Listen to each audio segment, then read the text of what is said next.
Salut les collectionneurs et bienvenue sur Baka, on se retrouve aujourd'hui pour vous faire un compte rendu des nouveautés annonces One Hobby Gallery 2023 Spring.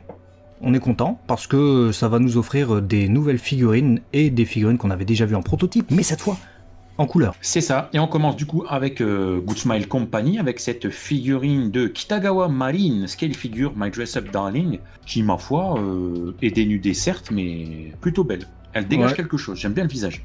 Version maillot de bain, c'est vrai que c'est un personnage extrêmement populaire, hein. Je vois 150 000 personnes qui en parlent sur les réseaux sociaux depuis le début de cet animé My Dress Up Darling. Je connais pas, hein, j'ai pas regardé, mais il y a du cachet sur cette figurine et on sent la qualité également du sculpte, de la peinture également sur ce prototype qui débarque directement en couleur, avec en plus je crois les cheveux attachés. Le personnage n'a pas les cheveux attachés d'habitude il me semble, donc une proposition vraiment originale, hein, qui en ravira plus d'un et plus d'une. Ouais, charmante cette demoiselle. On continue du coup avec Tsukihime A Piece of Blue Glass Moon, donc figurine 1/7, Ciel, 7 Scripture, Third Cause of Death, Blood Loss. Il y a des noms, faudrait qu'ils fassent plus court quand même. Mais après, ils ont raison voilà, dans un truc avec le titre, hein. Ils ont dit que c'est la 7e cause de la mort, c'est ça, ou la 3e? Bah, je pense que c'est la prononciation du titre qui a causé la mort de la dite personne. Exactement, je pense. Ouais. Avec du coup une arme qui, ma foi, fait à peu près, je pense, 30 km en longueur. C'est ça, je suis même en train de me demander si on l'avait pas déjà vu en prototype celle-là, mais comme c'était en noir et blanc, ça nous donne pas du tout le même rendu. Mais alors pas du tout. Et j'avoue que c'est très bleu. Non. Ça me gêne pas. Ouais. Parce que je trouve le paint vraiment excellent, notamment sur le métal, enfin c'est même pas du métal, c'est du plastique, mais l'arme, avec ses effets rouillés, ses espèces d'aspérité sur la lame, bon là on dirait plus trop une aile, hein, du coup pour le coup.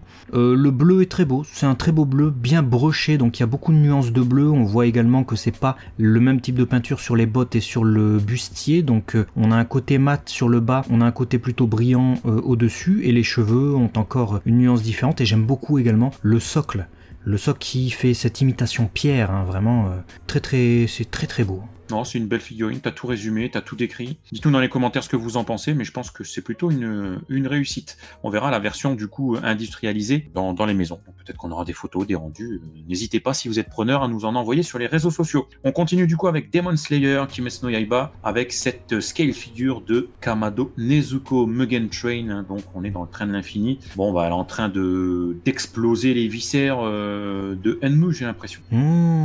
C'est cette scène dans le train de l'infini, putain, le décor avec les... Oh, c'est trop bien. Alors c'est un concept, hein. On dirait que c'est un cadre, donc c'est vraiment une figurine dans un cadre et avec ce décor et tout ça. Elle risque d'être un peu chère, hein, je trouve, hein, parce que je pense, ouais. Figurine UFO table comme ça, avec un cadre très soigné, truc en bois, avec un décor, vraiment de l'effort de profondeur, même pour recréer tout ce train de l'infini. Elle risque d'être très chère. J'ai hâte de voir le prix. Alors comment dire, sur la proposition, tout ce qui est figurine, effet, machin et tout, je trouve ça trop cool. Maintenant le cadre, je trouve que c'est un concept, donc c'est à voir. Voilà, moi je sais que mettre un cadre de figurines dans mes vitrines, voilà, je vais pas foutre ça, donc faut voir, c'est vraiment un truc à part, quoi. Moi j'aime bien si et seulement si c'est fait pour être encadré et accroché au mur. Parce que si c'est ça, t'as une collecte Demon Slayer, t'as ta vitrine, t'as ton étagère et tout, et il y a un endroit, au lieu de mettre une illustration sous cadre, tu mets une figurine 3D en tant que cadre, je trouve c'est incroyable. Mais il faut pas, comme tu dis, que ce soit en fait fait pour être exposé comme une figurine et pas comme un cadre, alors qu'ils en ont fait un cadre. Ce serait niqué en fait. Donc voilà. Tout dépend vraiment le côté jusqu'au boutiste de l'usage. Sinon, si c'est ça, j'adore. Parce que c'est super enivrant et je trouve que tu revis la scène. Pour le coup, je trouve ça plutôt impressionnant. Et pour le coup, les détails vraiment du décor sont exceptionnels, peut-être même encore mieux que la figurine, donc vraiment à saluer. On passe sur une figurine de Vocaloid, parce que c'est vrai que s'il n'y avait pas de Vocaloid et de Hatsune Miku dans une vidéo comme ça serait très étonnant. C'est toujours la Miku Symphony 2022 version, qu'on avait déjà vu en prototype, cette fois en couleur, avec le nœud qui est doré et les cheveux qui tombent sur le devant. Elle est trop belle. Elle est trop belle. Je trouve l'équilibre parfait, la finesse. Voilà, en fait c'est ça, je trouve, le mot qui résume cette figurine pour moi, c'est la finesse, la délicatesse. C'est, tu vois, ces petites boucles de fin de cheveux qui viennent être, voilà, parallèlement d'un côté comme de l'autre. La texture dorée, on y croit. Ces cheveux, je la trouve trop belle. Avec ça fait un cœur en plus, ces cheveux qui tombent comme ça. C'est très glam. Je sais pas, j'aime beaucoup cette figurine. Vraiment. Elle est très bien pensée, je trouve. Ok, ben écoute, on passe d'une Hatsune Miku à une autre, vu qu'il y a la Happy 16th Birthday Version qui sortira, Character Vocaloid Series. J'aime encore peut-être pas mieux, mais j'aime tout autant la composition. Après, pour ce qui est des détails, ça a l'air extrêmement détaillé, parce que toutes ces notes de musique, les papiers, les calepins, les notes, les instruments, tout ça qui sortent dans son dos, déjà comment ça va tenir, je me pose la question, est-ce qu'ils vont pas mettre un gros socle dégueulasse, une tige pour maintenir tout ça? Mais en plus de ça, regardez la robe, la jupe et tout ça, les détails sur cette figurine, c'est incroyable. Ouais, ça peut être insane. Maintenant, attention au paint job, mais si le paint job est là, ça va être incroyable. Déjà, les nuances sur le piano, j'imagine blanc, noir, ça va être ouf. Elle est vraiment très belle. Ouais, elle est ouf, très tout comme cette Macross Frontier, on n'a pas de visuel couleur, donc on va passer rapidement dessus, on l'avait déjà vu, c'est Rancali. On attend la version couleur, en attendant on va voir une autre figurine qu'on n'avait jamais vue cette fois, la Bocchi The Rock de Goto Hitori. Elle est plutôt simple, mais la finition, le sculpte, et le chara design est super bien respecté en plus. J'ai pas grand chose à dire, je la trouve expressive, elle est pleine de vie, cette figurine, c'est un truc de fou. Je trouve que plus le temps passe et plus elle arrive à faire des dingueries. Ouais, c'est de la dinguerie. Et encore une fois, les détails, wow. La fermeture éclair et tout, regarde les détails, c'est niqué. Surtout qu'elle est, ouais, c'est ouf. Elle dégage une expression de ouf alors qu'elle est vraiment sobre la pose. On va passer sur une 1/7 scale figure ZAS M21 Affection Behind the Bouquet Version. C'est une figurine Girls Frontline. Vous connaissez Girls Frontline, des filles, des armes. Cette fois, celle-ci, elle se marie, j'ai l'impression. J'ai l'impression qu'elle se marie aussi.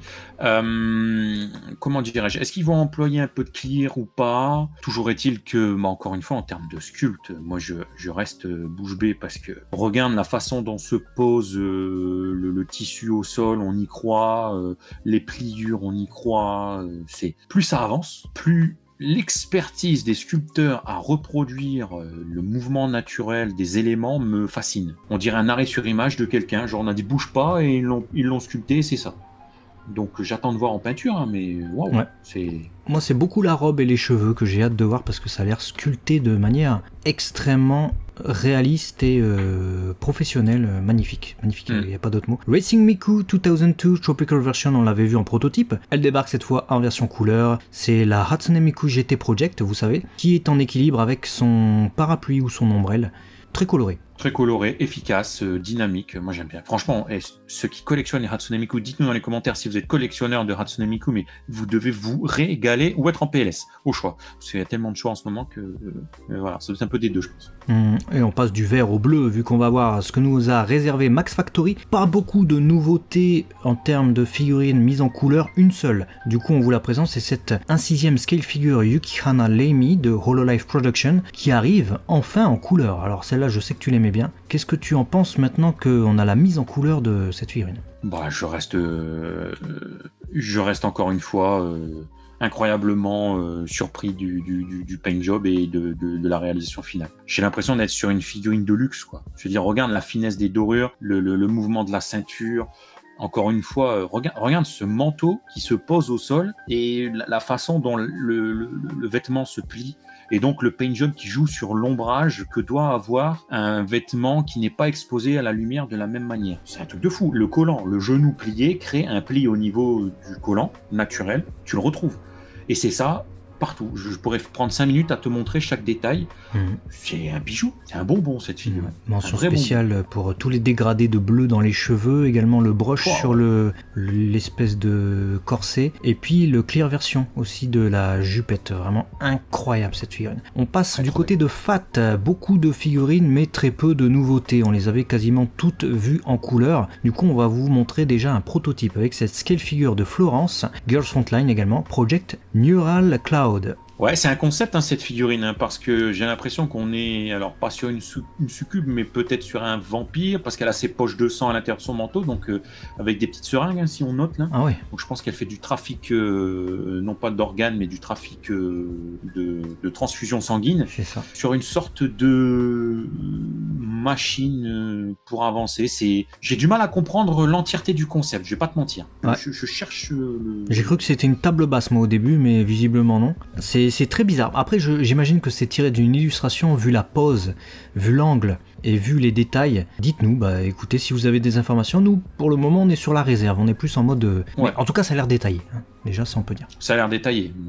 Ça ressemble à rien, mais ça a l'air détaillé. Ça ressemble à rien, ça a l'air détaillé. On va passer à une annonce, hein, Azur Lane, il y a cette scale figure Kumano Fancy Waves qui débarquera. Vu l'illustration, on a hâte de voir. Voilà. Non, ouais, si elle est comme ça, frère, avec cet effet translucide, ces éclaboussures de flotte et tout, elle peut être incroyable. Ouais. Donc j'ai hâte. Kadekole Kadokawa Collection avec une deuxième figurine de Spy Classroom. Cette fois, c'est Glint Monica qui débarquera. Je suis étonné, ils reprennent le même fond qu'on avait eu pour l'autre figurine précédente de Spy Classroom que j'avais bien aimé, je me souviens. Bon, je sais pas si ça colle mieux pour celle-ci, mais peut-être c'est un délire avec l'ending, l'opening, je sais pas, j'ai pas vu. Voilà, dites-nous ce que vous en pensez si vous êtes fan. Je suis dubitatif. Je trouve qu'on fait mieux aujourd'hui en termes de réa de figurines. Le sculpt n'est pas mauvais, l'expression n'est pas mauvaise.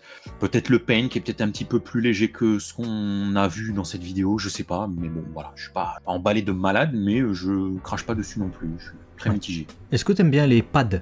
Tu sais, les pads, ouais, les trucs les grosses papates d'animaux là, parce qu'il y a une scale figure de Yuna Kuma Beer Punch qui débarque. C'est un concept, hein. C'est un concept. J'ai l'impression qu'il y a une espèce de revêtement en tissu, tu sais, un peu comme qui fait peluche, pyjama, je sais pas quoi. C'est très particulier.